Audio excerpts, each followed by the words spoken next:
It's episode 1309, and it's a relevant podcast. Here in Orlando, I'm your host, Cameron Strang, and we have a great show coming up. Yes, I'm aware I say that every week, but it's true every week.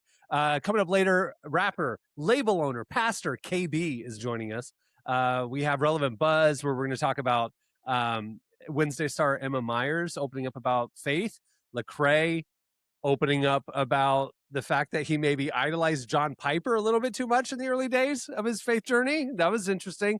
And the surprising song that is the first Christian song to top 1 billion streams on Spotify. You will not guess what it is in a million years. We will tell you what it is coming up in Relevant Buzz. And then at the end of the show, we have slices. We have your feedback. It's great. But joining me from Loverland, Virginia is Jesse Carey. Hello, hello. From Nashville, our managing editor, Downtown Emily Brown. Hey, y'all. And joining us in probably 4 minutes will be artist, producer, mogul Derek Miner. He's running a little late, but the show must go on. That's how much we are dedicated to you people. So Derek will join us in 4 minutes. So there you go. We're back in the flow. We're in the pocket. We're recording at the normal time, the normal, we have the right time block. We got to get back into the right structure of things. Things have been too wonky for last month. So I don't mind getting a little wonky here and there, keep you on your toes a little. But you got to come back to home base, don't you? Yeah, you can only stay on your toes for so long. Yeah, you got to have some normative, or else, the wonky is the normative, and then, who wants paradox. wonky normative? Yeah. I mean, that's, Anyway. Hey, so real quick, I know we got a lot to talk about in the intersections of faith and pop Jesse, culture. I cannot wait to hear your thoughts about the top Christian song streamed on Spotify. I know what it is, and I have a lot of thoughts. Oh, dang I do. I have a lot of thoughts. I'm tempted to break into. I almost said something. We gotta wait. We gotta wait for Derek. No, but this is it this weekend or next weekend? The Odyssey makes its full release. Well, this is coming out on this Tuesdays, weekend. so It'll come out this weekend. The one coming up from when the show comes out. Yeah. All right. Real quick, what are your guys' high level thoughts? Because for context, my first Christopher Nolan movie, the first one I saw was Memento back when I was in college. And, and then I watched his debut, which he wrote with his brother, Jonathan Nolan, following. And it's a black and white micro budget movie. I haven't watched that. They're both incredible. Right. And as his career has grown, so had the scope of his movie. So before I give my take on the Odyssey deal, are you guys excited, or do you really care? Like, what's your quick Odyssey takes? I've been looking forward to this for pretty much since it was announced, because I love Christopher Nolan. My first movie of his was The Dark Knight, but I've gone back and watched a ton of his. So I love Christopher Nolan. I really love Greek mythology. I remember studying it in school and just being very fascinated by it. I remember reading the Odyssey in high school and thinking it was really interesting. So I love all that, O Brother Where Art Thou, which was an adaptation of the Odyssey. That was great. Yeah. So I think Christopher Nolan can do something really interesting with it. I may have too high of hopes, and I'm trying to squash them a little bit, but I'm very excited about it. Yeah, for me, I love Nolan. I learned in an interview this week he's British. I didn't know that. Oh yeah. Oh, you just learned that. Yeah. I heard him talk for the first time. I knew his face, but I He didn't doesn't know even his have voice. that strong of an accent, I don't think. I know, but he was talking, and I was like, "That's not American." Anyway. And he does the most British thing ever. When he's on set directing, he only wears a suit. He's not I saw. Okay, sorry, I'm not to cut off your take real quick, but I do appreciate that with him. He's old school. He wears the suit. Where I was watching World Cup and they cut away to James Cameron, and even as he's at the World Cup. Okay, it's not just when he's directing. Every time I've seen anything behind the scenes of James Cameron, he's wearing that Fox motocross brand, athletic-y, and I'm like, he's James Cameron. You're at the World Cup. You couldn't put on, I get you're directing, you're moving around, especially with James Cameron. He's going down in submarines with cameras hooked around 360 degrees. You got to be comfortable. You want the motocross gear, but he's wearing it to the World Cup game. Anyway, I appreciate Christopher Nolan's got some personal style. Sorry, continue. I haven't thought about James Cameron in a long time, but I did last week when I was on the cruise up in Alaska, because there was one day in particular we were in Glacier Bay. The boat, the cruise, went into Glacier Bay. Glacier Bay is very remote. You really only can see it by water, obviously. And as we're going up the inlet and whatever, there's literal icebergs like around the boat. Like it's just as far as the eye can see, it's floating ice. But every once in a while, there was something that was like a big old pyramid, and they said, I mean, you're seeing 15% of the block of ice. It's a little baby iceberg. And so, it's the whole day. We're in Glacier Bay. There's ice all around us. And I go back to the room at one point, and I'm just flipping through the movies. They had Titanic as a streaming movie option. I feel like that's, that's poor taste. That's because it's closed circuit, right? Like, yes, it's not like they didn't have to have it. Yeah. It wasn't like HBO Max. It was they chose to add Titanic to the movie options, the limited movie I think they options. recognized that there's an opportunity there, and they took it. Yeah. I got to respect that. Anyway, James Cameron.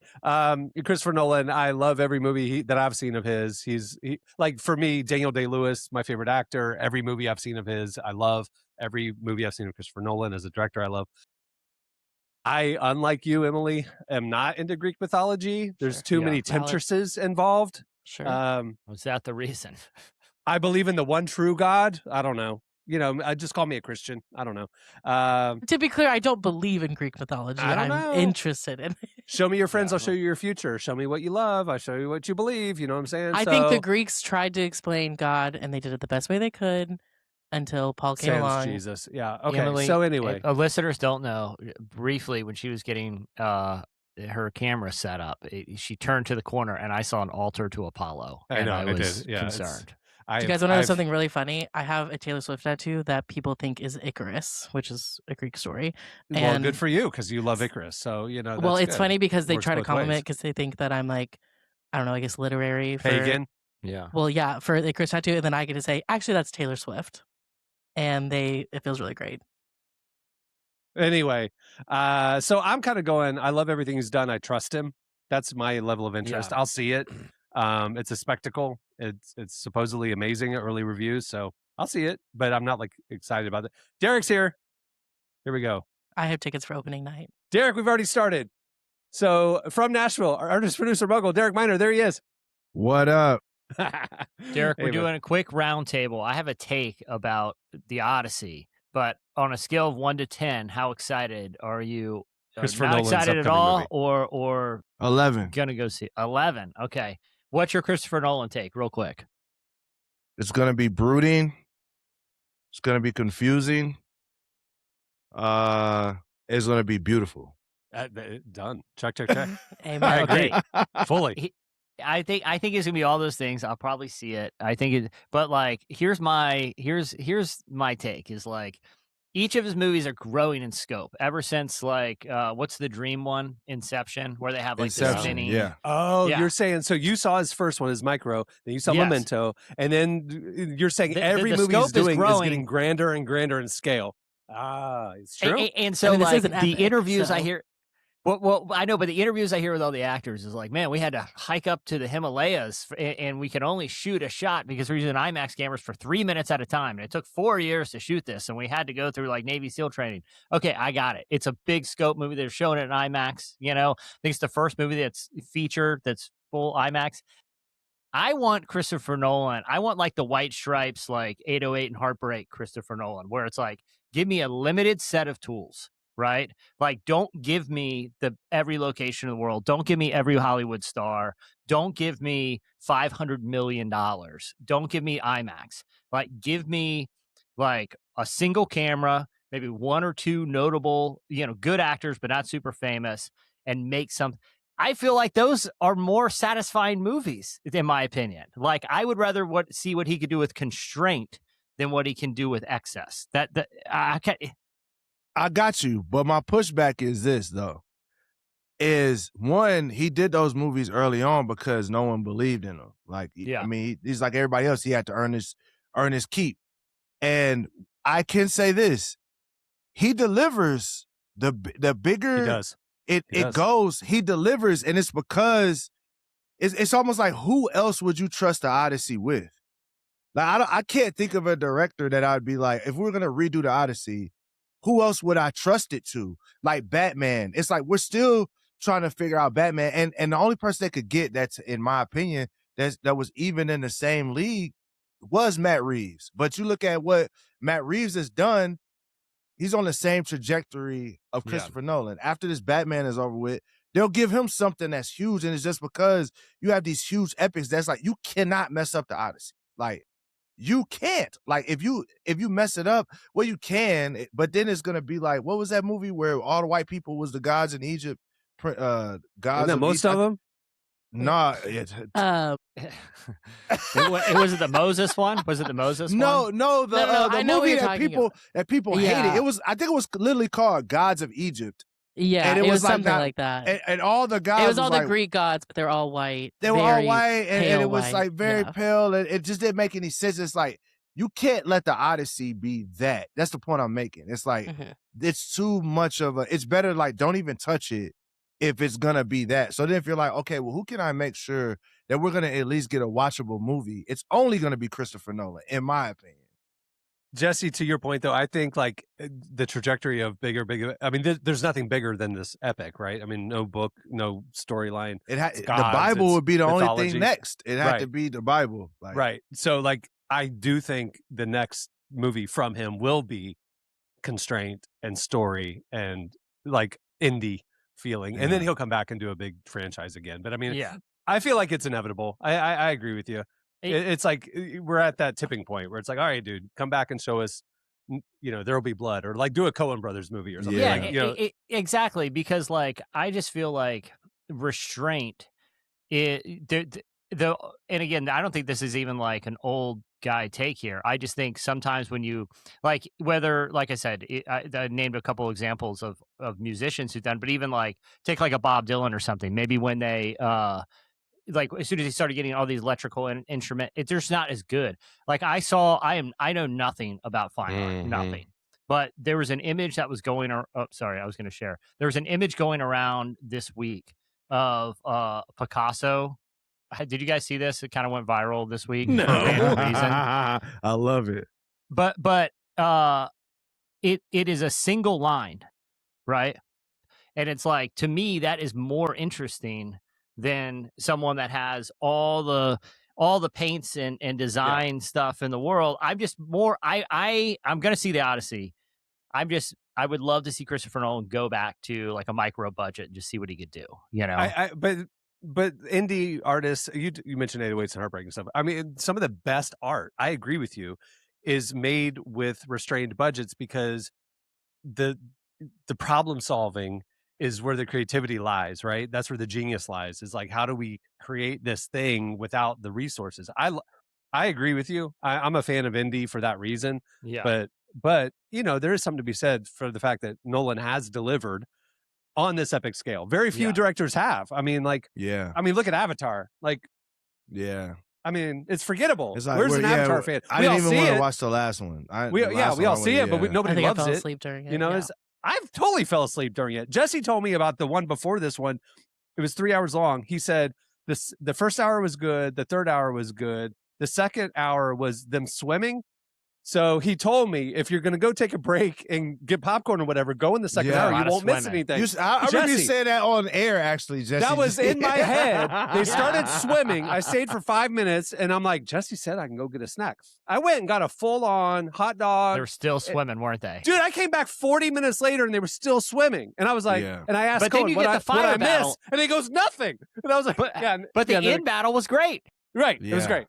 Right. But that's the problem with excess. Like, he had no budget restraints, so he could just have him swim for an hour. But I think to Derek's point, though, it depends on who it is. Like, Nolan is someone who I think has proven, like he's every movie, like we said, has grown incrementally, and so we get to the point. Like, I think it would have been a mistake to for some directors to go from something like a Memento then to the Odyssey next. Like, you do have to prove yourself. Whereas I think James Cameron, I think his thing was, I mean, obviously he had Titanic, huge, and then Avatar 1 was big, but then there was just this weird time in between Avatar 1 and Avatar 2 where it was like, you're working on this movie for 10 years. He was tweaking it for 10 years. And we forgot what the first one was about. Only for the second hour to be completely skippable. Yeah, I think James Cameron is making a movie for himself. I don't think I think that's his thing. I want to get my ideas off. And if y'all are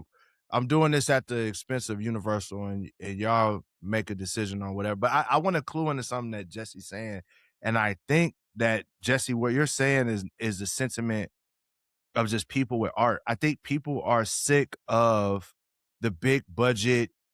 We shot this, like the two horror movies that are the most popular right now, Rooms Obsession. or whatever, and Obsession. Yeah. But yeah, Obsession. they're simple movies.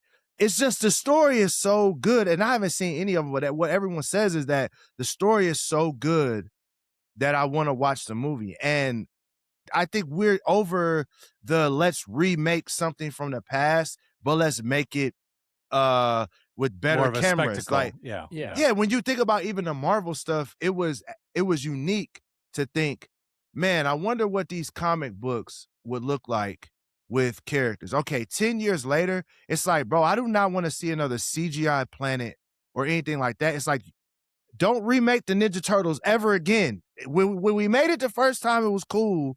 I don't want to do another Ninja Turtle remake. We don't need another reboot.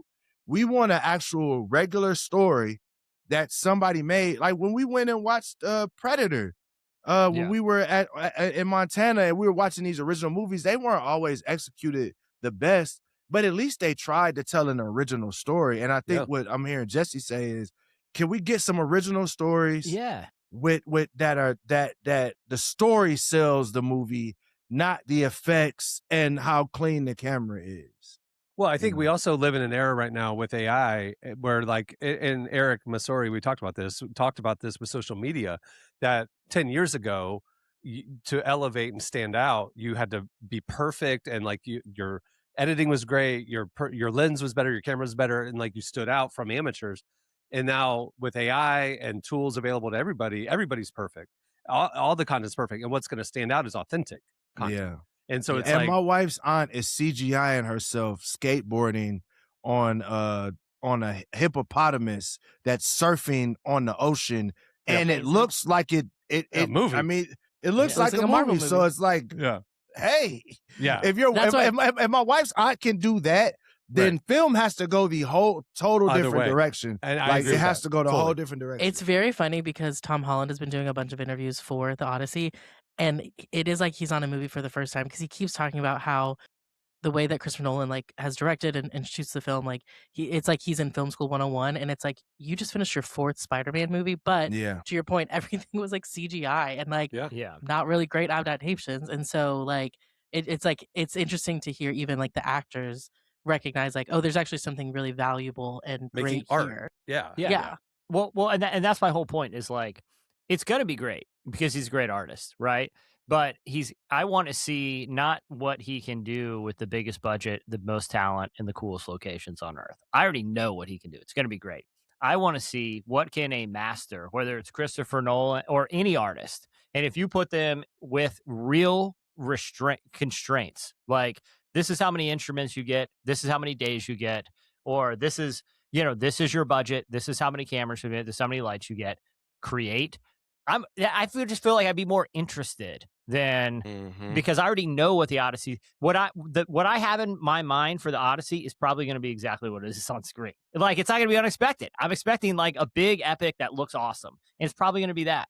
Where if you reeled it back and gave a master, like a real master constraint, like I remember the Nirvana Unplugged. It was like, hey, these guys are in a room with some candles and they're going to mess up a lot, but it endears because they took all the noise away. There wasn't these loud guitars that would cover mistakes. It was like, okay, let's just see what happens. And a lot of times it turns out better than the polish. 100%. And think about our Relevant Studio sessions in the 2010s. We had, that was the entire premise of it. A lot of these CCM bands, worship bands, were too glossy, perfected on their songs. We got them in our studio. We gave them a clanky old piano and a guitar, an acoustic guitar, and said, perform. And it was so much more pure. And you realize their artistry, the songwriting was actually incredible. It was hidden by all this stupid Nashville production sound. Yeah. And it's like the true art came out. Dude, tens of millions of views on those videos. They were more popular than the actual Kayla version of the songs. You know what I mean? So like, by the way, if y'all listening haven't you're watching on YouTube, click over on the playlist and you can see stuff we were doing from 2008 to 2019 in our studio, and it was just stripped down artistry, and it was so much better than the perfect version.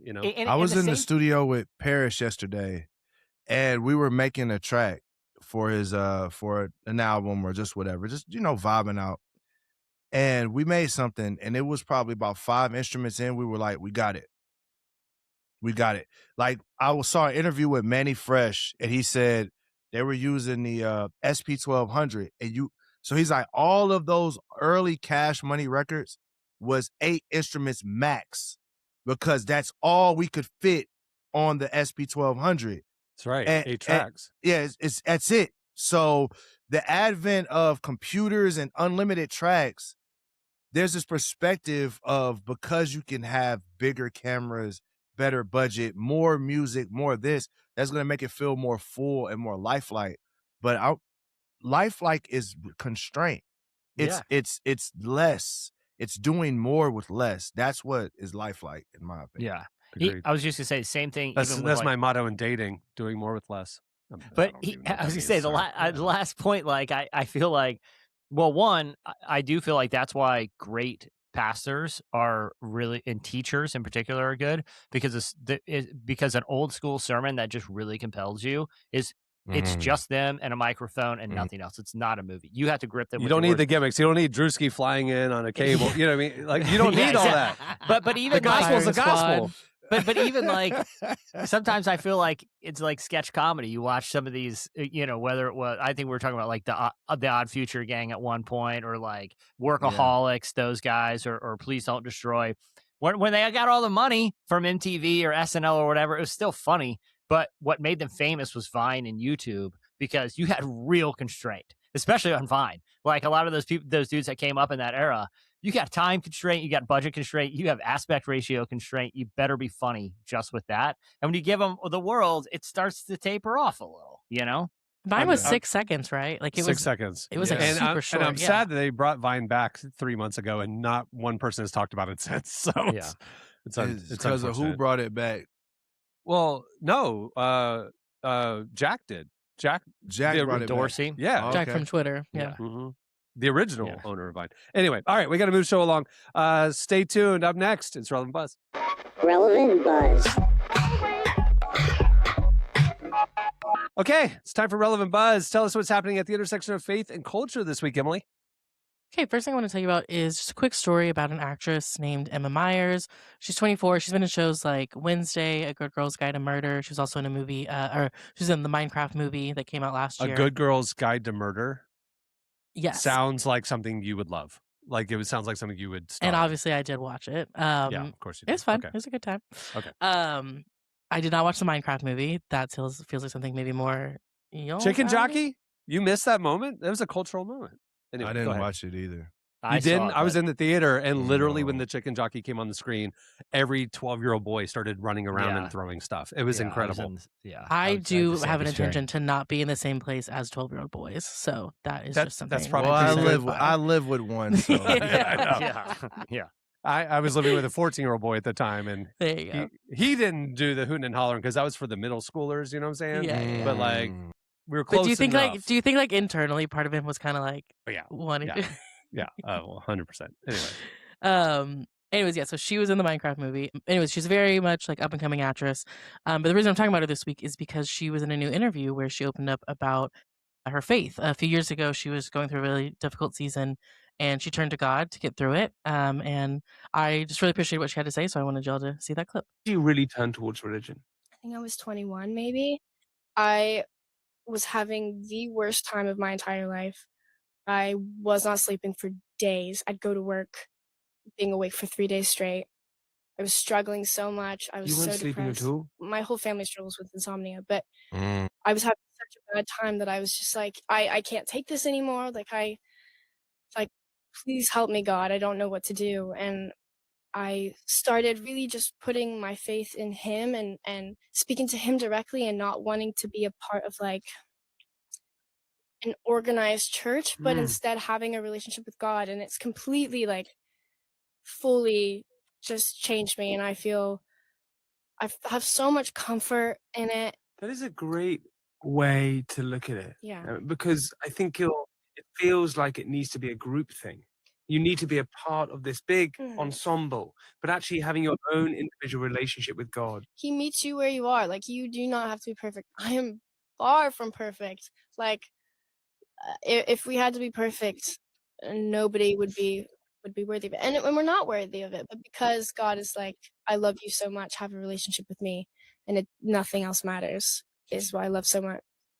All right, Emma, it's both and. Let's agree that it's both and. Yes, you meet God individually, but community is pretty important too. I was going to say, what's interesting to me is this feels like kind of what we've talked about with the Gen Z spirituality, where they are very interested in God, less interested in organized religion, church. And so, yeah, she's very much at the beginning of her journey. Hopefully she'll start coming to church. But yeah, I mean, I thought it was great, like just how very like open and honest she was about how God changed her life. So I want to add something onto this Gen Z spirituality thing, of the individualized me and God. I had this conversation with my mom, and I'm standing on this, and I'll say it over and over again. I think the church has a value issue in the sense that there's this expectation of, well, eventually you're going to just make it to where you want to just come to church. But I kind of look at what Emma is saying as like, I think that, I guess I'm just saying, yeah, she's early in her journey. A lot of Gen Z are like kind of in silos with their faith. But I think the church is going to have to rethink this model of church that we've had since the 70s and the Billy Graham era or whatever, because the American church doesn't have, like, the way church is done today doesn't have to be how it's done. And these kids are dealing with fatherhood issues. They're dealing with anxiety, mental health, all those different things. And I think some of that is because of a lack of mentorship. It's because of like what we talked about. All the churches are all based on so programmatic that, man, we got to figure out a way to actually help these kids with the things they're actually dealing with. You know, I think that's the reason why there's not this mass movement to going into an organized religion, because I think when they think organized religion, they think performative. They think the Drewski skit. They think a concert or having someone do some sort of public speaking thing. And these kids are some of the most information. They have all the information in the world, so they don't need to come to a pastor to get them more information. But they do need to see a 20-year marriage on how to be a better married husband, how to be a better wife. They do need to see parents teach them how to be better parents, how to deal with the stress from work and all those different things. I think the church needs to really look and think like, what value are we adding to the next generation? And how can we make it to where we're passing that value down more? Because that's what the church, in my opinion, was always supposed to be. Never was just supposed to be this performative thing. So no disagreement here. Yeah. It's a wake-up call and opportunity. Even the format of church. I mean, outside of the U.S., there, you know, a lot of Christians literally meet in houses, and it's more what we would think of as like a Bible study or like a cell group. But like some of the biggest churches in the world, you know, little C churches, right? Like the Chinese underground church, which is, you know, the unregulated sort of, you know, a lot of them, what they see as church is not necessarily this organized. The early church, the book of Acts, you know, was much more informal. Like, and so I'm not saying it has to be like that, but I think there's also space for, to your point, Derek, a different type of church experience that may not be what the, you know, model that has been built in the last 90 years in America has, where it's something different, you know? But I think that can also be both and, though, because there's a need. I'm too much of a fan of corporate worship. Like, I mean, the presence of God, when you're singing with, you know, 100 or 1,000 people in the room and worshiping, there's this, to me, that's irreplaceable. I feel super awkward in a home group singing, you know? So it's like, so it's like, to me though, the community part is incredibly important too. It's almost like one without the other is incomplete. I think it's like coming together in a corporate worship setting and then also doing life with people. That's the secret sauce. And I'm not saying throw everything out, that, because I also believe, I went through a season where I was like, we don't need traditions. And I'm like, no, we need traditions. Traditions are they're very important. Like, They are important. They help give us We consistency. need to learn from the past. Yeah, they help. They help us out. But I would love to see. It's almost as if church now, because of these organizations, every church is a part of some organization. Every organization has its way of doing things. That church almost feels like some sort of multi-level marketing scheme where it's like this blueprint that someone cooked up in Washington, D.C., where that organization was created. And then now we're trying to make that blueprint work in L.A. Or somebody cooked something up in the Southern Baptist South. And it's like we're trying to make that work in New York. Yeah. And I just think churches need to become more individualized Local. what their community needs. So if their community needs a big worship service and they need, a guy, speaking for an hour and a half, that's amazing.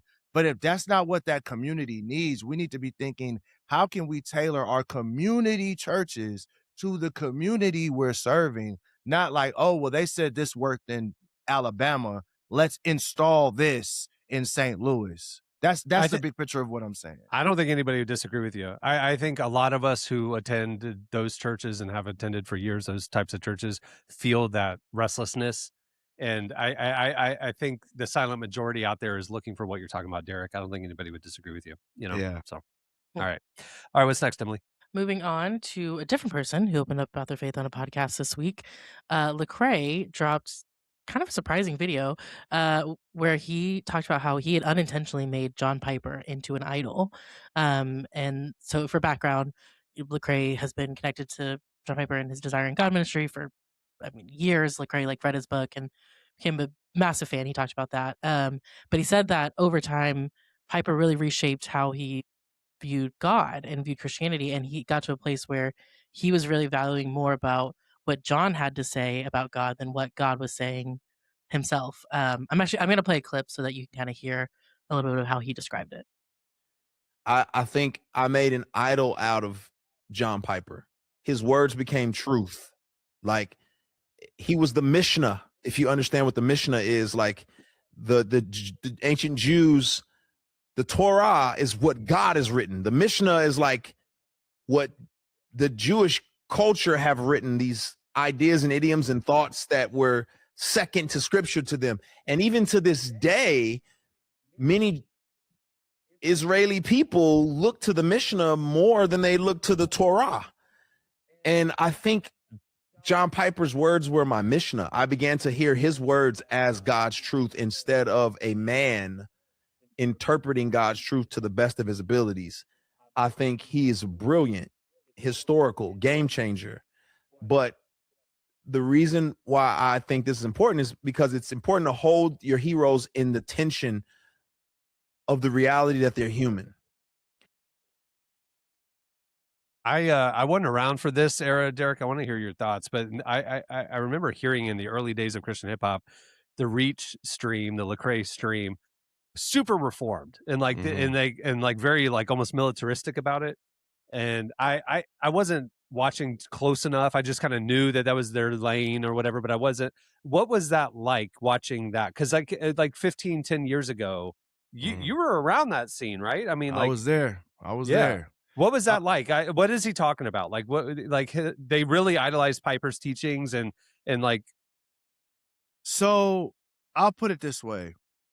I grew up Oneness Pentecostal, so we're miles away from Reformed theology. And at the time, I don't remember there being a lot of books or things that really engaged theology. If there were, my church never had them. Maybe they were, but my church never had them. And I think what was appealing about John Piper and Tim Keller and people love Paul Washer. I never was a big Paul Washer fan, but Driscoll at the time was they had made very declarative statements about who God is, and that you didn't have to wonder anymore. Like, it was just like, no, the Bible says this is how it is.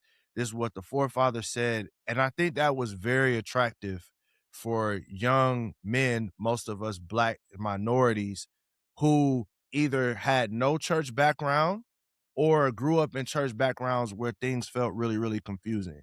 For someone to be able to make decisive claims felt really, really comforting because we lived in a place of such tumult. I came from a time, my dad was an addict, my stepdad was an addict, so being able to have someone say, no, God feels this way about you felt really, really comforting. And I think that I would somewhat disagree with Cray. Maybe for him, I know with him, he can only tell you about his journey, and maybe because Piper was able to give these declarative things, it's like, okay, yes, he knows what he's talking about. I know for me, it was just the structure of it all. Like, I just grew up in such an unstructured, unpredictable, crazy environment that to be in a place where there was like structure, it helped out a lot. But yeah, and it created some good and bad things. Me and Lecrae actually literally talked yesterday. I didn't even know about this interview, but we talked yesterday, and there's been some scandals in Christian hip hop and different things as of late. That would have never happened during our season because we were super big on character, super big on the rapper whose assistant said that they were. Yeah, that one. Okay. And everything's so democratized right now that anybody can come in the gate, regardless of character. They just got to make really good videos or whatever. And Andy talked about that, right? Yeah. Back when he was on a few weeks ago, like back in the day, you had to get vetted. If you were going to get signed to Reach, your pastor had to co-sign you. That producer wanted to get your spiritual credentials before he would work with you. Like all these things, like there was an altar call at the service. Like the rappers were praying for people. Like you need to be on point spiritually. And now it's like whoever, they can post whatever they want. And you don't know what their character is. You just know, even, that situation, like a couple posts before, that girl is giving her perspective on the Bible and everybody's amen and then thumbing it up. And I think the thing this isn't a Christian hip hop thing, it's just a life thing. Like, so many people get scammed because people are really good at speaking, but we don't know any of their character. We don't know if they've done any of the things that they said they actually did behind the scenes. And that's one thing I can say for all of the, I think we went too far into the reform stuff. A lot of good people got iced out because they didn't have a bunch of head knowledge that we had. And now we're starting to see that, a lot of the guys we idolized, they weren't, they weren't fully there. You know what I'm saying? Yeah. But at the same time, the fact that there was a gate and that we were like, yo, you're not going to get on the stage rapping if you and your wife are in a situation, you're in a thing. Like, that's what I think that season gave us, was it gave us a high value for character, high value for the person, and not just a high value for the gift. So yeah, that's what you were seeing, I think. Can I ask, like, do you, because it sounds like sort of the era we're in now, not even this is obviously a broad generalization, but like the era we're in now where it's like anybody can be a Christian rapper, there's not a vetting process. It seems like that was because there was maybe a very high caliber. I think it's just because people can make songs and put it on SoundCloud and get a following on social media, and they don't need a label. So there's no gatekeepers. But like, do you think we'll get back to a place where there is some sort of vetting, or do you think like this is just where we're at now? This is what I think. I don't think we'll get to a place to where, because technology, the issue we're fighting isn't character. There's always been rappers with low character and rappers with high character. That's gonna always be here. But I think what I'm betting on in the next couple years is that people want substance again. So I don't think people are gonna be as okay with. There always will be people that's like, I don't care, just the music is good. But I just have a feeling that people are gonna want to know more than just, is the song good? Just in general, not just in Christian music, but just in music in general. I agree with you. I just think and the gatekeeping process wasn't perfect too. I mean, there were artists on Reach that had affairs and got sat down. All of a sudden they went away. We never heard from them again. Absolutely. But so it's like it wasn't a perfect system, but at least there was some standard that people were being held to. But anyway. Yeah. All right. Yeah. Speaking of Christian music, I will move on to our last buzz item. Cameron and I saw this week. I spent a lot of time trying to disprove this research, but I couldn't. I sent it over to her. I said, if this is true, I saw it and I said, if this is true, please do your work and find out that this is not true. This is crazy. Yeah. So there is one Christian song on Spotify that has over 1 billion streams. It's the only one One by Christian far. song. Would you like to take a guess before, Derek, or maybe even like you the don't know. band? I already know what it is. I know I the already know answer. what it Okay, It's so crazy. he's because I had to post about this right away because I had to get this out there. In case you didn't know, it is Skillet's 2009 song "Monster." The only and biggest Christian song on Spotify. And the look, only so song over 1 billion It has streams. over 1 billion. Second biggest Christian song, Lauren Daigle's "You Say," 699 million streams. Like And it then is after that, it's like United. It's and almost double. It's almost Literally. double. Okay, yeah. Number 3 is Oceans, Hillsong with 669 million. Number 4, Skillet's other 2009 hit Hero with 627 million streams. Skillet, hey, they was out here running it up. They But are crushing I would have said it. Oceans. If you had asked me in the blind, I Yeah. would have said Oceans. Yes, you know, yeah. like in Me the too. streaming era, Or Oceans. How He Loves or something. Like there had to have been But something. also, I think the asterisk is this is Christian as determined by a commercial standard, right? Like this is market because like I don't off the top of my head, I don't know how many plays Jesus Walks has. I don't know how many plays. Come on, we're talking about the Christian charts. You know what the I know, genre but is. that's my point. No, like, but that clear, is my point. Jesus Or like Walks, Leonard Cohen, or like Jesus Leonard Walks Cohen's doesn't have 1 billion. or Leonard Cohen's like Hallelujah, like songs that because they are not produced by an artist who has marketed themselves as a Christian. Like I get it, I understand, but I do or think even professing as a Christian. I mean, Leonard Cohen never professed to be a Christian. I will say, don't know Jesse, to that your he- point, that was a lot of the comments when we posted this. A lot of people were debating, does this count as a Christian song? Because while, yes, this is a Christian band, the song itself doesn't actually say the words Jesus or God. It's about But like... it would be categorized as Christian rock. And Right, So yeah. therefore- No, I because understand the that, artist. Listen, like, we're having the CCM debate now. We don't need that. That's what I was gonna say. Which is the issue with Christian music in general? Like I say this all the time. My mom's playlist is messed up because she's a fan of me, and she's a fan of Kirk Franklin, and she loved Maverick City music.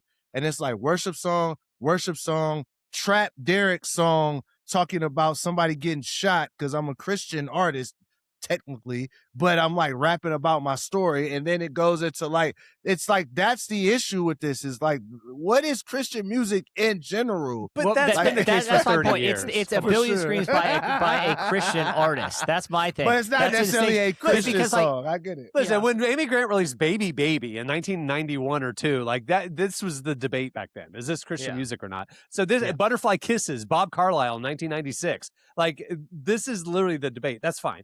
This is not new. This is shocking to me that Skillet where has are the 2 of the top Who's 5 listening songs. to it? So Chris Tomlin, where is he at? Because Right. like why is Chris Low on the Tomlin? list. Chris He's Tomlin low in on the list. 2016 had 75% of the entire payout of CCLI.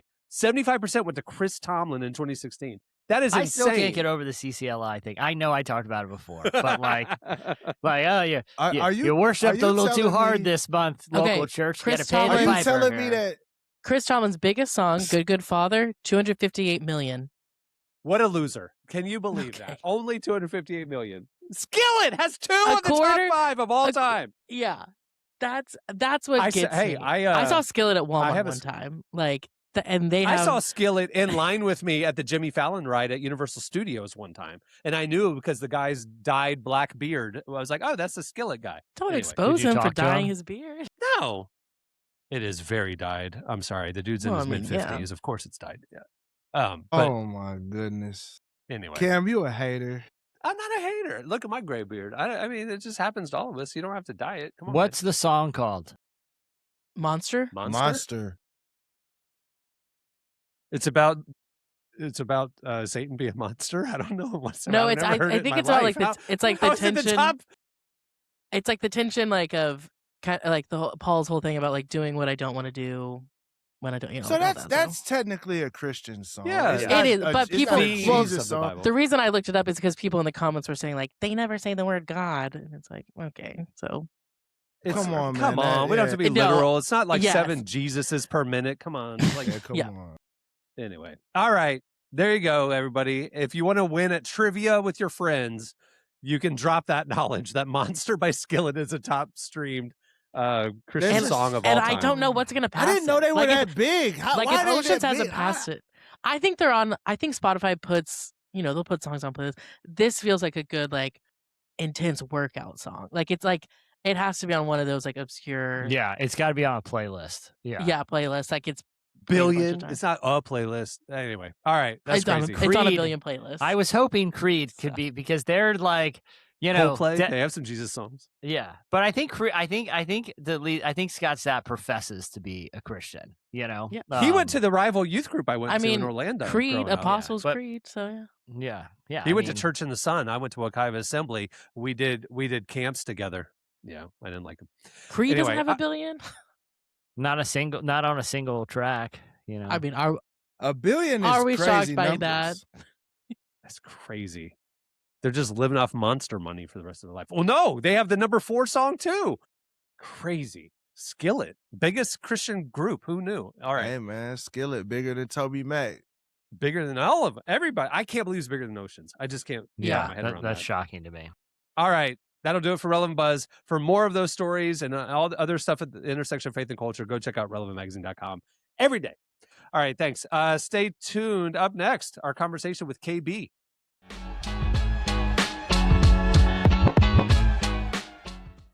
Our guest today is KB. He's a rapper, a Christian apparel label owner, and a pastor who this week is releasing his new album, This Cannot Be Sold, which is ironic because his apparel can be sold. So do that. He sat down with Emily to talk about why he refuses to package Jesus for marketability and chooses to stay loyal to Christ over politics and tribalism. Here's part of Emily's conversation with KB. Walk in the light if you want some advice. Keep drinking your water, keep God in your life. Saints in the building, if you catch your feelings, I'll be out your way, homie. Give me the mic. Don't toy with the story I write for his glory. His fame gon' buzz like years at a time. 15 years, still got a career. Did all that I wanted, and I am content. Your album, This Cannot Be Sold, is dropping. Yes, ma'am. Take me back. When did you first start working on this album?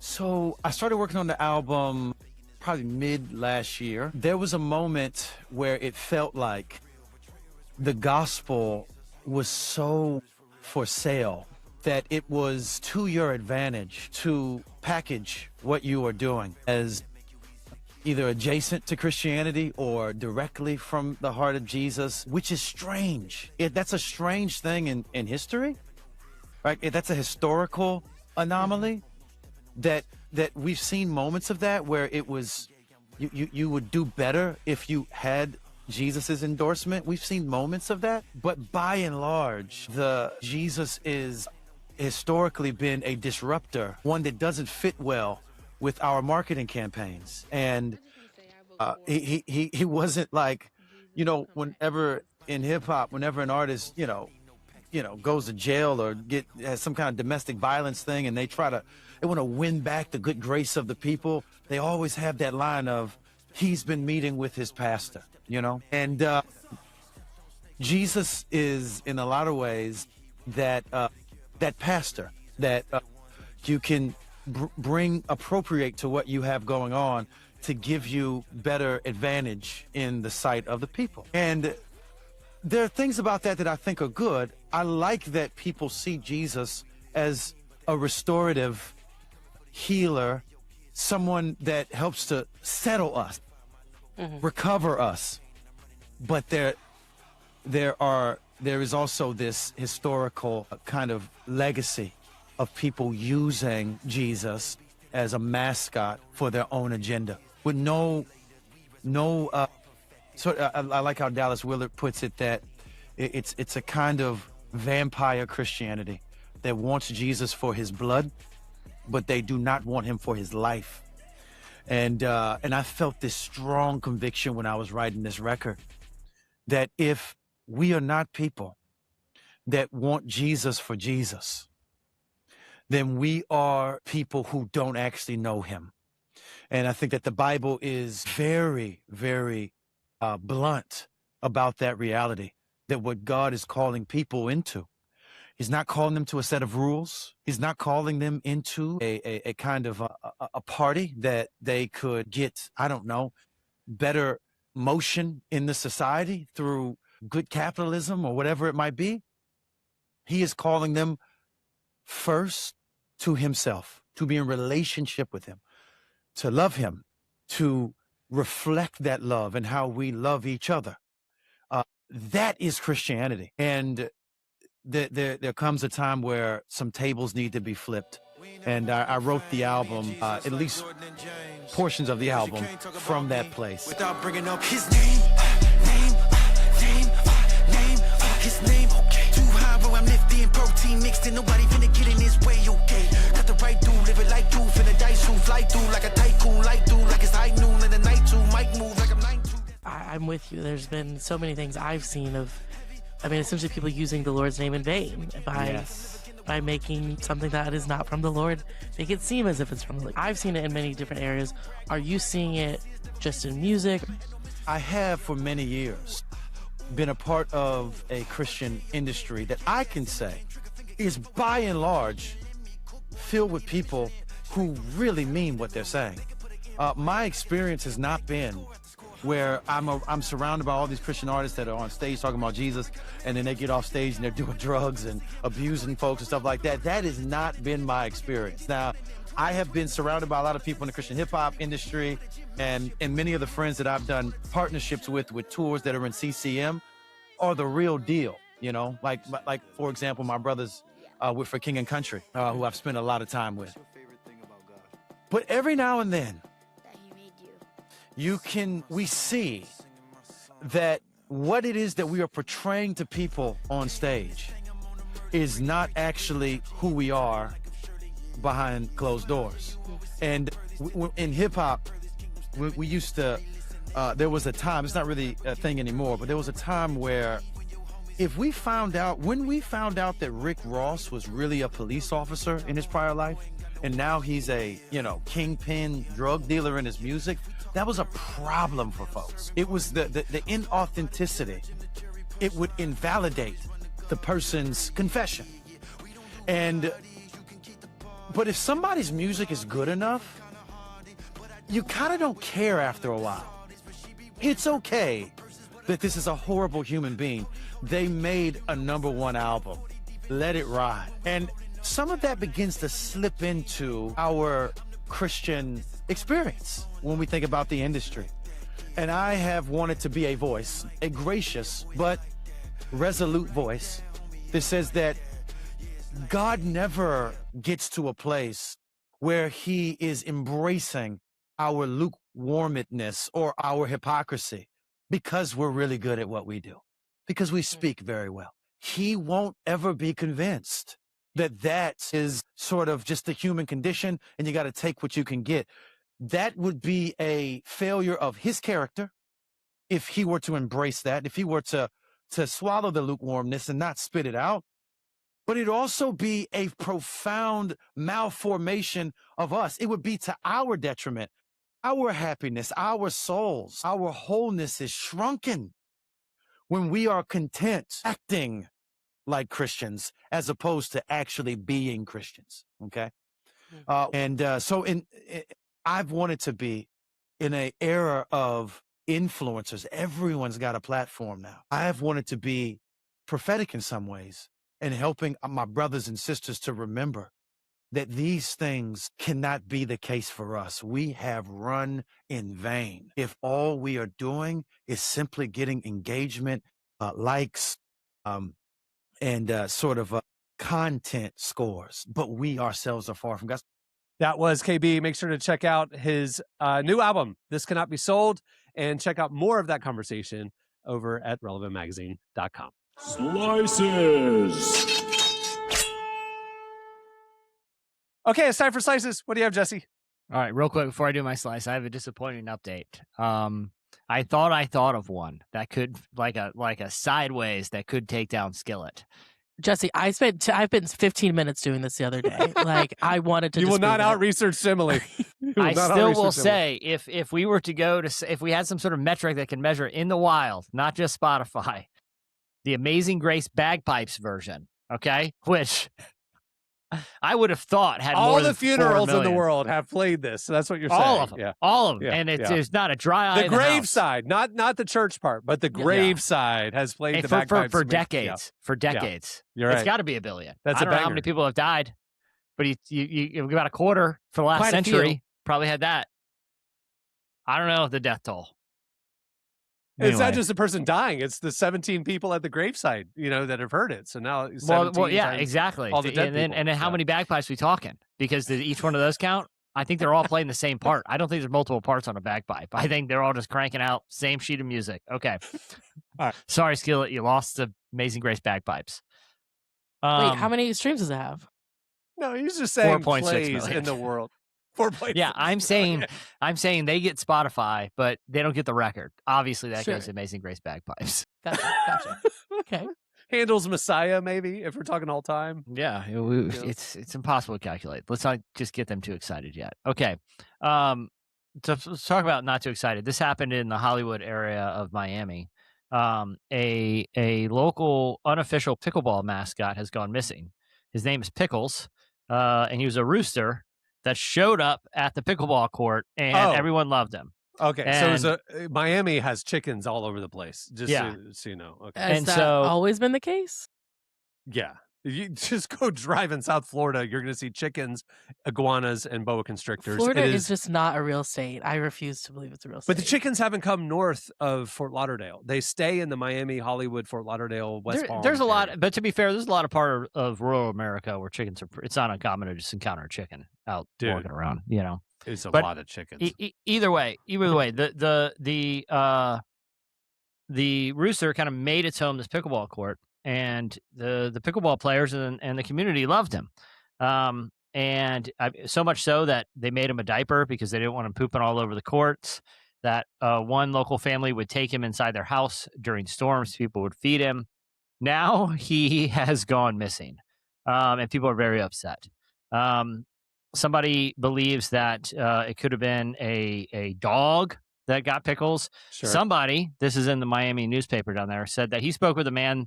One witness said he spoke with a man who day before who claims to see a young boy grab Pickles and get away on a scooter. There's a Facebook page for this pickleball area, and someone posted cryptically, "I believe I've obtained reliable information about what has happened to Pickles. I'm not posting the details, but there may still be hope. Do not confront or harass the owner of the husky anymore. It has nothing to do with the dog." As you can see, the plight of Pickles has taken over the pickleball court. I got an idea. How about someone who finds pickleball super annoying in the neighborhood and has compounded that annoyance by putting a rooster into the equation that's crowing every morning? It's bad enough that this invented sport that just kind of made its way around for I got to be honest, mostly unathletic or lazy people, is now, and it's very loud. Have you ever been to pickleball park? It is super annoying. Now you throw a rooster in the mix. No wonder he went missing. Someone just had enough. I like to sometimes go to the rec center by my house before work. Yeah. I used to get some shots up, at the basketball court. Haven't done it in at least a year and a half. You know why? Why? Because they're taken over by pickleball. They're not pickleball courts. They're basketball courts, and they're overtaking everything. I know why the rooster went missing. Because pickleball is annoying, and roosters are super annoying. If you ever watch Survivor, which I do, one of the rewards on some of the seasons is a tribe can win 3 chickens. Inevitably, there's 2 chickens, 2 hens, and a rooster. There's always a debate, for the eggs or the whatever, but inevitably the rooster is so stinking annoying that the men gather together and be like, we got to kill the stinking rooster. And they eat the rooster. They'll leave the hens for the eggs, but they always will eat the rooster. The women are sad. The men are like providers. They hate the roosters. I agree with you. I think somebody got annoyed with the crowing and said, well, this is here's the other thing. The pickleball community has put up a $450 reward for the return of Pickles. I'm about to just drive down there with a random rooster and be like, "Oh, it was a miracle! I found Put him." a diaper on it. So yeah, it looks the he was same, wandering around. Where's my $450? How much does a rooster cost? I guarantee it's not $450. $12. Yeah, $12. You're fine. Yeah, I agree. All right, what do you have, Derek? So Jesse's not gonna like this, but Taco Bell is pulling its fresh ingredients off of the menu as a fast-growing parasite outbreak is linked to explosive diarrhea spreads across multiple states. Locations include a few in Detroit, and it's because health officials respond to a spike in, I don't even know how to say this, but sporiasis. And it's like, so these are the things they can't sell, which is crazy. Lettuce, cilantro, onion, pico de gallo, and guacamole due to the parasites. So on top of having a grade D meat or beef, it's grade D, a little bit, is almost edible. Now It's, you got one above dog food is what you're saying. now you got parasites and explosive diarrhea, which I'm gonna be honest, I didn't know they had to have a parasite for you to have explosive diarrhea. Yeah, Have just to eat Taco healthy, Bell. totally healthy Taco Bell. You're gonna get Derek, explosive Derek, diarrhea. I didn't know. I had no clue. I got to take you're not expecting. I got no issue with these items being pulled from the menu because no real Taco Bell head is eating any of the foods Anything with that in great. it. You're getting the quesadilla, the bean burrito, or a soft taco. Hold that nasty lettuce. You're going tortilla, I didn't beef, even know and they cheese. served. I You didn't don't know want they the rest. served pico de gallo, and I'm a hardcore Taco Bell head. Real ones don't order food with that mess on it, so no sweat, no worries. Jesse, can I confess something? Wow. Last night, literally last night, I was 2 a.m. TikTok shop, right? Derek, you have a shirt coming your way, by the way. I ended up pulling the trigger and it's heading your way. Jesse, I then a few minutes later came across a neon Taco Bell sign that I almost bought for you and shipped to you, and I thought Dana will hate me, and so I didn't. But you can tell me right now, do you want a neon Taco Bell sign? How big are we talking? This big. It's like office wall size. It's like 14 inches by 18 inches. It's I'm not imagining huge. like Michael's. It's the Scott's. Taco Bell logo. Send me the link. Send me the link. No, you say yes or no right now. Do you want a Taco Bell sign? Do I want it? Yes. Do I have a place that I can think of putting it? I honestly maybe put the it right garage. behind you, right here. Yeah, This is take it. down that diploma, whatever it is. Dude, and- Who needs a diploma? Right I don't know. there. Put the Taco That's Bell actually sign. that is my first cover story and relevant right there. Oh, So- Okay, Yeah, scoot even- it over, even and better. there's room for Take that Taco Bell. down. Scoot it over. There's room for Taco Bell. Even better. It's coming. I know exactly where I saved it. It's in my saved because I Okay, wanted to ask you okay. about it. We'll find All a right. spot. Anyway, this podcast will be sponsored by Taco Bell Yeah, every and time. free we One of these advertising. days. Yeah. Anyway, yeah, so there you go. Taco Bell, don't eat the green stuff. People who ate vegetables are going to love this slice. So I mean, I think people who ate vegetables weren't eating at Taco Bell in the first place. that'll do it for slices. Stay tuned. Your feedback real quick after this break. It's time for your feedback. Last week, we asked you guys, what is a competition that you're convinced you could win? You hit us up there on the YouTube comments and on IG stories and all the places we posted this question. Here are some of our favorites. G. Kaiser says, Monopoly tournament. I'm ruthless and cunning. My family refuses to play with me again. And I'm like, I don't know, brother. I'm pretty much a legend on around these parts. So I'd love to meet you, G. Kaiser. Girl, Wait, I got to join in on this because I'm and I'd also love really to good at meet you. Monopoly. Okay, hold on. What's your tactic? What's your thing? Do you like not lock giving that down part of the away. board? What do you do? Who, me? Yeah. Oh no, it's literally build as fast as possible. Buy everything. And Build. buy everything, build as fast as possible. And just bleed people with rent? That's There's it. also Yeah. there's also certain properties that you should get. That's every what time. Trump did to get rich in the 80s. Absolutely. What He played Monopoly a lot. which properties are the ones? If you don't say the two that I'm thinking, then I'm I not don't giving even them think I'll away. even play with you. I'm not The giving two them at I'll the away. tell end? you. It's no, Boardwalk and Park Place? It's the red and the orange. Hey, Yeah, it's all about It's the the trains, it's the guys. red hots and it's the hot donuts. That's what we Don't call them. discount Red the Hots, hot purples, though. donuts. Or the magentas. I ain't Yeah, worried the about. purples I'm not are- worried about the purples because the main reason why I'm gonna tell you why. This is why the orange property is the most crucial the best property one, on the game, and I'm gonna let you know why I can tell you this is because I'm so good at the game. The orange property is the most crucial property is because you have the go to jail card, and then you're gonna usually roll a 6, 7, or 8 when you roll. Those are the more high frequency Probability, rolls, yeah. high probability rolls. So then if you come out of jail, you're gonna land on 6, 7, or 8. That's gonna be the oranges. So I'm gonna get those orange ones. So yeah, you're not beating me. Simone's Isaac says the competition they could win is holding their breath. Their best is 3 minutes. I'm like, there are literal free divers that hold their breath for 12 minutes. Like 3 minutes, you're done. But if you're just man on the street, that's pretty good. Moose on the Loose 88, I believe them because of their screen name and the hashtag Team Canada. Horseshoes, let's go. You win. I'm not going against you, Moose. Yeah. Ross Ness Monster says Connect 4. I don't think I've ever lost a game. I somehow believe him. Believe him. Connect 4 is a fun game, by the way. I like Sarah Justice 12 picking the USB side correctly on the first try. That actually is a flex because I personally, I'm not winning that competition. So I actually might be losing that competition more often than not. You're just plugging in USBs. It's just, I always think I'm right and I never am. All right. There's more where that came from. You can check out our YouTube channel and see the comments there. Okay. It's time for this week's editorial question of the week. Hey.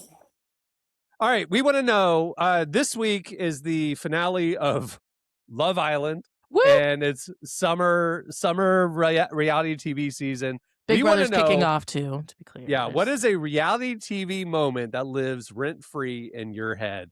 Maybe it's Teresa Goodite, or whatever her name is from New Jersey, flipping the table. Or maybe it's some throwaway insult or something like just a rent-free moment that lives in your head from reality TV. Hit us up on our YouTube comments or reply to wherever we post this question on social media. We'll read our favorites on next week's show. There's going to be a lot of replies from Emily Brown. We're going to turn this one into an article because this will be an article. Good. I've happily never watched Love Island, so I'm thankful. Good. You have morals. Some of us have watched far too many seasons of in other countries' Love Island. So what are you going to do? Anyway, all right. On that note, we'll wrap things up. Many thanks to KB for joining us. Make sure to check out his new album, This Cannot Be Sold. And make sure to check out relevantmagazine.com for all the latest. Follow us on all the socials. I'm Cameron Strang. I'm Jesse Carey. Derek Miner. I'm Emily Brown. We'll see you next Tuesday. Have a great week, everybody.